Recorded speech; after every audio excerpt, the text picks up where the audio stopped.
Hey everybody and welcome to Passable Media, I'm Adam. So this video is kind of a renege on a promise made last week where I went out of my way to say that MCU hero Kill Count's Avengers would be out today. As it turns out, I forgot that the WandaVision finale was on Friday and there is no way I can skip over the opportunity to talk about it for a bit in a way that just doesn't work out in short form. So without further ado, let's talk about the characters, setup and consequences of WandaVision. Despite the show being called WandaVision, our protagonist for the series definitely seemed to be the returning Lieutenant Trouble, Monica Rambeau. We follow her right the way through from her coming back from being snapped, discovering the death of her mother, being grounded, reinstated as an active sword agent, and right the way through her investigation into Westview and obtaining her powers. She's arguably the character that has the most growth both on her own and as part of the main plot, but damn it all if she's not got a compelling story just underneath the surface. Why is she so angry at Carol Danvers? Is it because she thinks she could have saved her mum's life with all of the alien tech that she has access to? Carol herself said in Endgame that she would fetch a Zorian elixir for Tony Stark on her way back from killing Thanos, which would have restored his health. Is it so much to assume that she could have done the same for Maria? Of course, it doesn't seem like she came back to Earth at all after leaving to find the Skrulls a new homeworld. So not only would Monica not have known the kind of tech that Carol would have access to, but had no reason to assume that she could have returned easily. But therein lies another possibility. Is it simply that she feels abandoned by her? Whatever it is, we're going to see a lot more of this relationship and its issues in Captain Marvel 2 for sure. There's no doubt that Monica's a true blue hero. She throws herself into danger, goes through the hex so many times that she winds up with powers, and immediately begins to figure out how they work. She tracks the energy pulsing in Agnes's basement, discovers the source of the mental juju on Ralph Boner, and throws herself in front of the bullets meant for Billy and Tommy, absorbing the kinetic energy from them on the way through. And honestly, I'm not convinced that she knew for sure that she could do that. It was a really nice touch to have a mid-credits scene where a Skrull agent, honestly I'm convinced it's Talos and Soren's daughter, let her know that Nick Fury is waiting for her. We'll see you again in Captain Marvel 2, Monica. Agent Jimmy Woo is solid gold. He started out in Ant-Man and the Wasp as being a bit of a comic relief, but otherwise came across as pretty bumbling.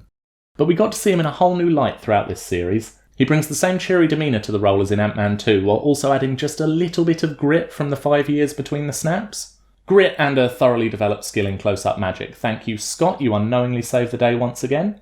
The way he casually challenges Hayward's authority with a smile was brilliantly done, and it's all a cover to swipe a phone. I truly hope we get to see more of him, maybe in Ant-Man and the Wasp Quantumania? Darcy Lewis. Darcy, old Darcy. Well, first and foremost, congratulations on not being an intern anymore. Like Agent Woo, she wasn't snapped, meaning that in-universe it's been a decade since we last checked in with her. And when you say it like that, it's quite right that she's made her way as far along in her career as she has. She certainly hasn't lost her razor-sharp wit, but seems to have picked up a whole lot of confidence along the way. She doesn't feel the need to name-drop Thor to break the ice with Vision or anything like that. She just gets on with the job that she's found herself needing to do. And honestly, one of my favourite lines from the entire series was her telling Hayward to have fun in prison. What a payback line for having been cuffed to an ATV in an active combat zone, and to top it off, she skips out on the debrief. Ha! Roll on a return, maybe in Thor Love and Thunder? Now I'm a big fan of morally complex characters, bad guys especially. Loki, Zemo, Adrian Toomes, etc. Nick Fury and Phil Coulson are really good examples specifically. They both ran S.H.I.E.L.D., so you know for a fact they've done some deeply morally questionable things for the supposed good of the world. Hayward is not that kind of morally complex. He certainly appears to be so at first, with his obvious doubts towards superheroes and the fact that he's clearly gone through some serious stuff during the 5 years between Infinity War and Endgame. But he shows a little more of himself every episode until it's pretty clear that what you see is what you get. He's a monster in a suit. Figuratively, I think. Lying to his team about Wanda having stolen the body of Vision and doctoring the footage to compound the lie was pretty terrible on its own. But there's a reason so many fans think he was being manipulated by Mephisto, i.e. Satan himself, directly, and the finale confirmed it. So you know when you really want to show how evil someone is, a nice shortcut is just to have them kick a puppy? Yeah, I don't care if they're magical constructs. If you're trying to full-on execute a pair of apparently 10-year-old kids, you're the bad guy and there's nothing complicated about it. Unless it turns out that Hayward was in fact being directly manipulated or possessed by Mephisto, I reckon this is the last we'll see of him, a one and done like Justin Hammer. Tommy and Billy are probably best talked about as a pair. Billy was definitely the more fleshed out of the two, with a more interesting power set, a seemingly integral connection to the Hex environment similar to Wanda's own, and honestly some truly solid casting. I don't usually like a lot of child actors, they tend to overact or otherwise ham up a scene, but Julian Hillard has got a future, I tells ya. Tommy, unfortunately, was a bit of a Quicksilver light situation, seemingly taking on the role of the younger twin and rarely taking any initiative or moving the story forwards. They were cast brilliantly though, as I said, Billy especially. In particular, the incredible style moment where the entire family bunched up and was ready to jump into action was a wicked scene that I just didn't know I needed. One thing I didn't actually like blends in with the things I did like about Billy. He seems to have a measure of control over the hex, or at least an awareness of it. And they both appeared to be, besides the obvious magical nods like aging themselves up, flesh and blood humans or mutants. I was more than a little saddened to find out that they were properly constructs as well, though the comment about the kids choosing Wanda in the finale was a bit strange and may have some deeper meaning, since it certainly seems that they weren't imprinted on a pair of children but instead created from scratch. Curiouser and curiouser. All that said, I'm taking a stand right here and now and insisting once again that there is no way on earth this is the last we've seen of this second generation of Maximoff twins. I feel like Doctor Strange in the Multiverse of Madness is going to have these little guys as quite the little plot point, and whether they're outright resurrected or reincarnated like in the comics, I guarantee we're going to see Wiccan and Speed signing up with the Young Avengers one day very soon. Agnes, as her Westview persona, was utterly eerie. Something always seemed off about her, but I was denying the Agnes-Agatha connection right up until the reveal. It all seemed like a glitch in the Matrix, as it were. And of course, because of the MCU's proclivity towards slightly pushing stories in a different direction, I'd long suspected it was going to be a massive misdirect.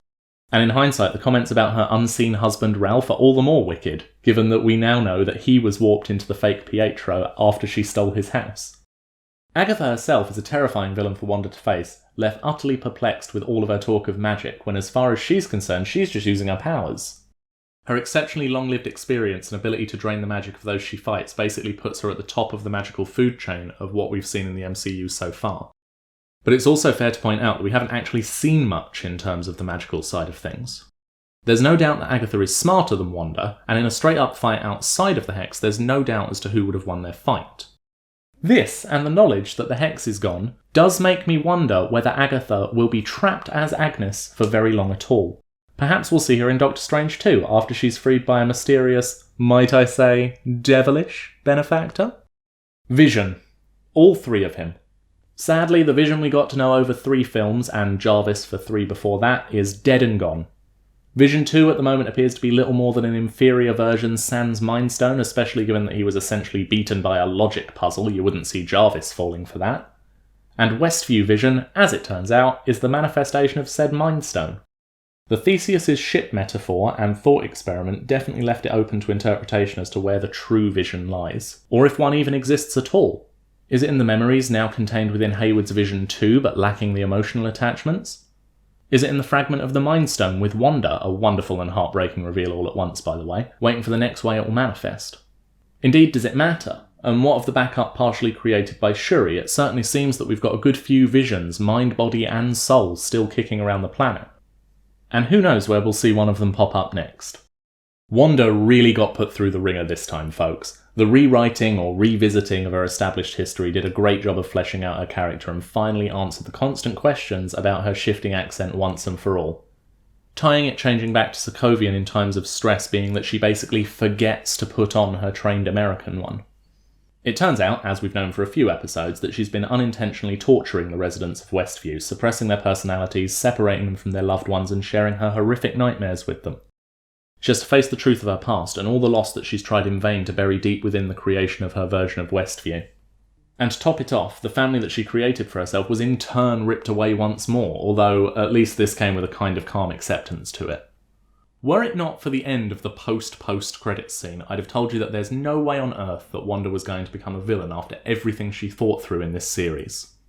Her powers progressed in leaps and bounds, yes, but we've also had it fairly clearly established that she needs to set up a boundary, like the Hex, to use her abilities to their fullest.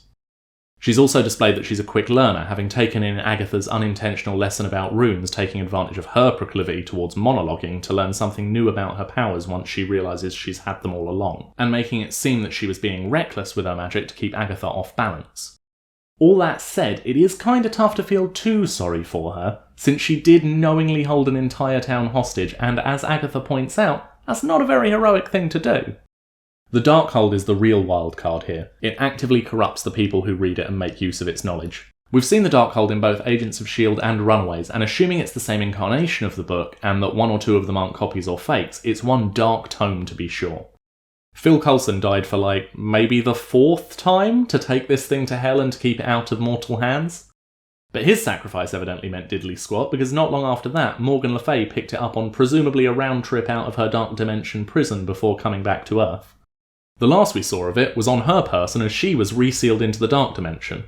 As Morgan was considered to be the book's true master, it's unclear whether Agatha killed her to take possession of it, was working for her as a proxy, that it's a different version of the Darkhold altogether, or whether, sadly, Agents of S.H.I.E.L.D. and Runaways have been fully stripped out of canon. Regardless, someone as powerful as Wanda having access to a book with such a strong connection to dark matter and the Dark Dimension cannot be understated. One might even say it could cause a multiverse of madness. Stupid little addendum, but it wasn't until I started writing this script and subconsciously started writing Westview with both the W and the V capitalised that I realised the little WandaVision link there. WandaVision was pretty darn brilliant overall. We've got character threads leading into Captain Marvel, Ant-Man, Doctor Strange and Thor, plus there's Sword, Vision 2 and the introduction of true magic into the mainstream on the board to boot. If the other planned Disney Plus series have a similar kind of impact on the MCU, I am more super stoked than ever to see where Falcon and the Winter Soldier takes us in 11 days' time. Thank you for listening. I've been Adam from Passable Media. Please like, comment and subscribe, and I'll see you again soon.